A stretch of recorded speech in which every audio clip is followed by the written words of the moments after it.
ओम त्र्यंबकम यजामहे सुगंधिम पुष्टिवर्धनम उर्वारुकमेव बंधनान मृत्युर्मोक्षीयमामृतात्। Hello friends, आज हम बात करेंगे काल सर्प दोषा की और उसकी रेमेडीज की।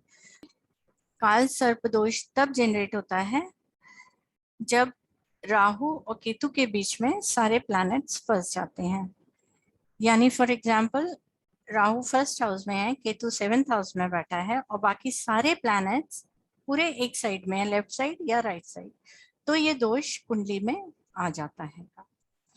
इसके लिए हमें कंडीशन देखनी होती है कि राहु और केतु हमारे चार्ट में फंक्शनल मेलेफिक हो, मतलब बहुत ज्यादा वीक हो, उन पे किसी उनके दुश्मन की जैसे शनि की या मंगल की दृष्टि तो नहीं पड़ रही, या वो जिस राशि में बैठे हैं उसमें वो नीच के हो जाते हैंगे। तो उनकी स्ट्रेंथ देख के हम ये एनालाइज करते हैं कि कुंडली में कालसर्प दोष है या नहीं है। अगर राहु और केतु उच्च के हैं, बहुत अच्छी जगह बैठे हुए हैं, तो फिर ये काल सर्प दोष काल सर्प योगा बन जाता है और ये जातक को, नेटिव को बहुत ऊंचाई पे ले जाता है। अपने पीरियड में उसको बहुत फायदा देता है, उसका स्टेटस बॉटम से टॉप पे पहुंच जाता है। मगर अगर ये दोष जनरेट होता है तो सारी जिंदगी नेटिव को परेशानियां आती रहती हैं, स्पेशली जब राहु केतु का पीरियड होता है या राहु केतु की एज होती है। हर एक प्लैनेट की अपनी एक एज होती है। राहु केतु की एज होती है 47, 48, कुछ लोग कहते हैं 45। तो आप ये समझ लीजिए 40 से 47 राहु की होती है और 48 से 49 केतु की। तो जब हम उस एज में पहुंचते हैं और हमारी कुंडली में कालसर्प दोष है तो ये बहुत ज्यादा परेशानी देता है। या राहु और केतु की दशा चल रही है या ट्रांजिट है और ट्रांजिट खराब हाउसेस में आया हुआ है 6, 8 या 12th में, तब ये दोष बहुत परेशानी देता है। मगर अगर हमारी कुंडली में और भी राजयोग हैं और राहु केतु भी बहुत अच्छी पोजीशन पे बैठे हुए हैं, तब ये दोष योगा बन जाता है और फाइनेंशियली हमें बहुत ज्यादा हेल्प करता है। अब अगर ये सपोज फर्स्ट और सेवेंथ हाउस में दोष जनरेट हो रहा है और राहु केतु मेलेफिक है और मंगल हमारी कुंडली में, मार्स भी मेलेफिक है, तो या तो ये शादी ही नहीं होने देगा नेटिव की, और अगर शादी हो जाएगी तो ये सेपरेशन दे देगा। मगर अगर मार्स योगा कारक है, बेनिफिक है, बहुत अच्छी पोजीशन पे है, तो शादी तो देर से हो सकता है हो, मगर लाइफ बड़ी स्मूथ चलेगी, पूरी डोमेस्टिक हैप्पीनेस नेटिव को ये देगा। अब एक क्वेश्चन ये आता है कि 18 महीने का ट्रांजिट होता है राहु केतु का। अब उन 18 महीने में 14-15 दिन आते हैंगे, एक बार दो बार के प्लैनेट वहीं पे फिक्स हो जाते हैं और जो मून भी है वो भी 1 से 7 या 7 से 12 के बीच में घूमता है, बाहर नहीं निकलता है एक्सेस के। क्योंकि अगर बाहर आ जाएगा मून या कोई भी और प्लैनेट तो ये दोष खत्म हो जाएगा, या कोई भी प्लैनेट राहु या केतु के साथ बैठ जाएगा तब भी ये दोष खत्म हो जाएगा। तो क्या उन 13-14 दिनों में जो लोग पैदा हुए हैं उन सबकी सबकी कुंडली में कालसर्प दोषा होगा और सबकी कुंडली में वो खराब रिजल्ट देगा? ऐसा नहीं होता।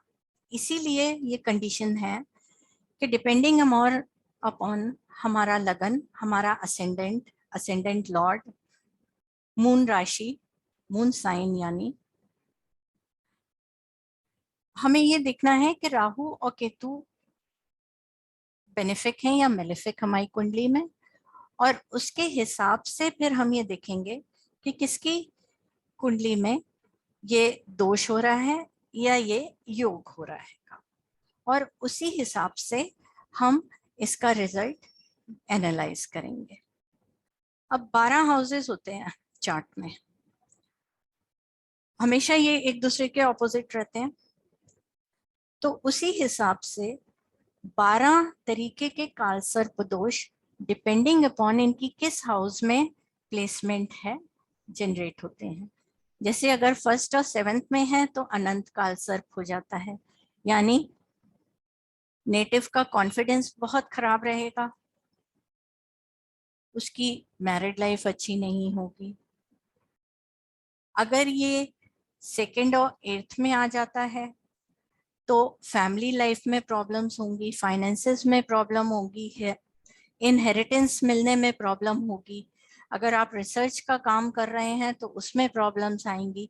तो डिपेंडिंग अपॉन किस हाउस का क्या सिग्निफिकेंस है, किस हाउस का क्या काम है, राहु केतु काल सर्प दोष के अंदर उन चीजों में से कुछ चीजें जरूर खराब करेंगे आपकी।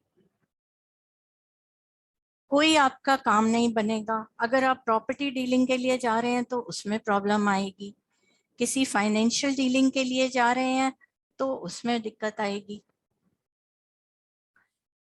तो इस तरीके से लाइफ में कुछ ना कुछ परमानेंटली चलता रहेगा। और सबसे बड़ी बात है कि एक बार में ना कोई भी काम पूरा नहीं होता है का।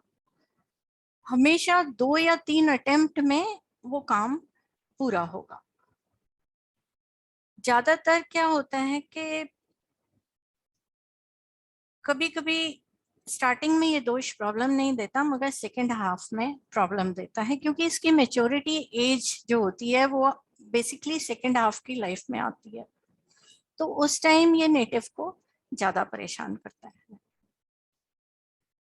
अब क्या ऐसा है कि हम सारे टाइम परेशान रहेंगे लाइफ में क्योंकि कालसर्प दोष है, और कुछ ऐसा तरीका हो कि थोड़ा रिलीफ मिले, थोड़ा परेशानियों से हम हट के काम कर सकें अपना, तो उसके लिए रेमेडीज हैं। वो दोष को खत्म तो नहीं करेंगी, मगर हाँ उसका जो खराब रिजल्ट है उसे कम जरूर कर देंगी, और आपको इतनी मेंटल स्ट्रेंथ दे देंगी कि आप उन चीजों को फेस कर सको। बिल्कुल हार्मलेस और सबसे इजी तरीका जो होता है वो भगवान शिव की आराधना है। महामृत्युंजय मंत्र है, हर सोमवार को 108 बार रुद्राक्ष की 5 मुखी माला पे आप उसका जाप करिए। सावन के महीने में नाग पंचमी आती है, उस दिन उपवास करिए, फास्ट रखिए। नाग पंचमी के मंत्र हैं जो कि नाग देवता से रिलेटेड हैं, आप उनका जाप करिए उस दिन फास्ट रखते हुए। शिवलिंग पे दूध चढ़ाइए, और बेहतर होगा कि चढ़ाइए मत, आप एक दूध के जो पॉली बैग आते हैं आप उसको लेके शिवलिंग के वहां पे रख दीजिए, किसी के काम आएगा, वेस्ट नहीं होगा। इसका एक मंत्र होता है जिसमें जो 8 मेन नाग हैं उनका जिक्र आता है। अनंत वासुकी शेषम पद्मनाभम च कमलम शंखपालम धातराष्ट्रम तक्षकम कालियम तथा एतानि नव नमानि नागानाम च महात्मानाम सायंकाले पठे नित्यं प्रातःकाले विशेषतः तस्य विष भयं नास्ति सर्वत्र विजयी भवेत्। इस मंत्र का जाप आपको नाग पंचमी पे करना है। अगर आप कर सकते हैं तो हर सोमवार को भी करिए, बहुत अच्छा फल आपको देगा। दूसरा उपाय है 5 मुखी रुद्राक्ष की माला आप गले में पहन सकते हैं, या 2 मुखी, 5 मुखी, 8 मुखी सिंगल बीड रुद्राक्ष की आप गले में लाल या पीले धागे में पहन सकते हैं। रुद्राक्ष पहनते हुए हमें हमेशा ध्यान रखना है कि जब भी हम उसे उतारते हैं किसी वजह से और दोबारा पहनते हैं तो हमें हमेशा ओम नमः शिवाय का 11 बार जाप करना है, पहनते हुए भी और उतारते हुए भी। अगर हम रुद्राक्ष पहने हुए हैं तो नॉनवेज और लिकर कंज्यूम नहीं करनी है।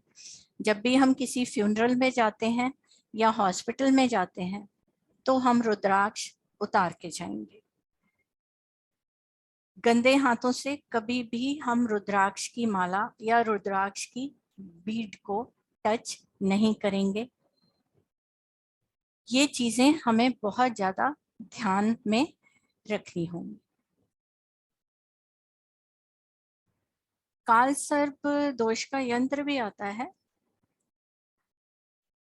उसको हम अपने पूजा घर, अपने ऑफिस में रख सकते हैं और रोज उस पे कंसंट्रेट करके जब भी हम ऑफिस में जाते हैं सबसे पहले आप 11 बार ओम नमः शिवाय का जाप करिए। और अगर आपने घर में पूजा घर में रखा हुआ है तो भी आप रोज उस यंत्र पे कंसंट्रेट करके 11 बार ओम नमः शिवाय का जाप करिए। फ्रेंड्स, ये बहुत इजी और छोटी सी रेमेडीज हैं, मगर इनसे हमारा माइंड बहुत ज़्यादा स्टेबल रहता है, हमें सोचने समझने की शक्ति मिलती है और हम मुश्किलों का सामना बड़े आराम से कर लेते हैं। आशा है आपको ये छोटा सा जो डिस्कशन है ये अच्छा लगा होगा।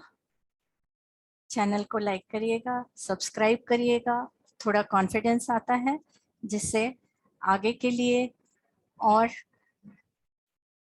ज्योतिष की, एस्ट्रोलॉजी की नई नई बातें आपको बता सके। नमस्ते।